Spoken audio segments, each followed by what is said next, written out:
The desert was quiet, the kind of silence that hums louder than sound. Moses had walked this wilderness for 40 years, guiding his father-in-law's sheep. Sand had become his companion. Solitude, his habit. Once long ago, he'd been a prince in Pharaoh's palace, educated, admired, clothed in fine linen. Now he was just a shepherd with blistered hands and calloused feet. The weight of memory followed him in every sunrise. Egypt was behind him, but so were purpose and home. Every day felt like penance, punishment trapped in dust. Then came that day. The sheep scattered among the slopes of Mount Horeb. Moses lifted his staff, chasing a stray lamb. The air shimmered with heat. Stones burned underfoot, and there, half hidden among thorn bushes, he saw fire. Flames flickered from a bush, dancing like living gold. Moses stopped, shading his eyes. This fire was different.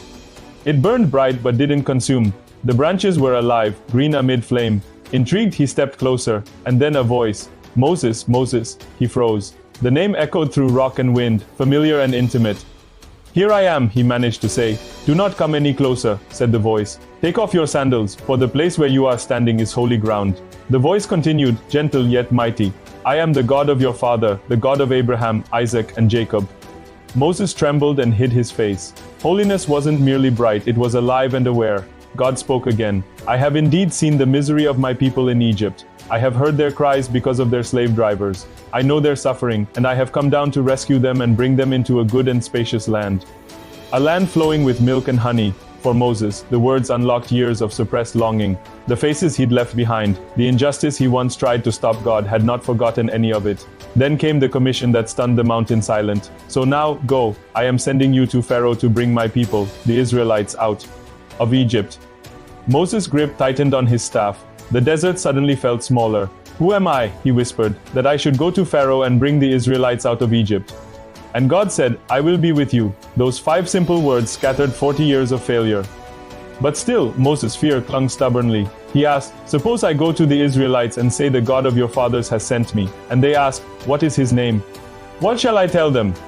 God answered, "I am WHOIAM. Tell them I am has sent me to you." For the first time, the universe translated divinity into language, the eternal defining himself not by form but by being. Moses bowed low, overwhelmed. Still, doubts poured out. What if they don't believe me? What if they don't listen? God asked, "What is that in your hand?" Moses looked. "A staff." "Throw it on the ground," said the Lord. He obeyed, and it became a serpent. Moses jumped back, startled.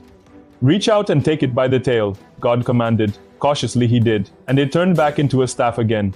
"Now they will believe," God said. Even with miracles in his palm, Moses still faltered. "Pardon your servant, Lord," he said softly. "I've never been eloquent. I am slow of speech and tongue."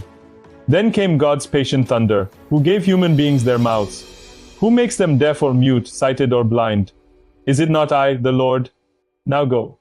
I will help you speak and teach you what to say." But Moses whispered one more plea. "Please send someone else." The air trembled. The fire pulsed. Yet even in divine frustration, mercy prevailed. "Your brother Aaron can speak well," said God. "He will go with you. I will speak to both of you. I will be with you." The flames subsided into quiet glow. The bush still burned, but the voice fell silent, its echo written across the mountainside. Moses stood trembling, clutching the staff. The desert felt the same, but nothing else did. He slipped his sandals back on, stared one last time at the fire, and began the long walk toward destiny. Each step stirred doubts, but somewhere deep inside, another sound burned steady. "Sure, I will be with you." He didn't know that water would soon part at his command, or that a nation would follow him through sand and sea. He only knew that God had spoken, and that was enough. The burning bush still stands as a symbol. God meets us in our ordinary wilderness and sets purpose ablaze. He didn't choose Moses because he was the strongest. He chose him because he was available. God's fire doesn't consume. It purifies, and his call doesn't flatter. It transforms. Moses came to that mountain a shepherd of sheep. He left it a shepherd of souls. Every believer faces their own Horeba moment when God interrupts ordinary life to ask for trust beyond comfort. Sometimes his voice burns through failure to tell you, "I still have a plan. I still see. I still send." So when you hear the whisper of purpose inside your wilderness, don't hide from it. Take off your shoes. Holy ground can appear anywhere. The desert that once felt empty may become the place where your calling catches fire. Moses' story reminds us, destiny often begins where excuses end. Fear shrinks in the presence of IAM, and the same God who spoke from flames still speaks in whispers in prayer, in scripture, in the stirring you can't explain. You may not feel qualified, but he never called you because of qualifications, he called you because he plans to go with you. So lift your eyes from the sand. Look toward the fire. Your next step might just change the world.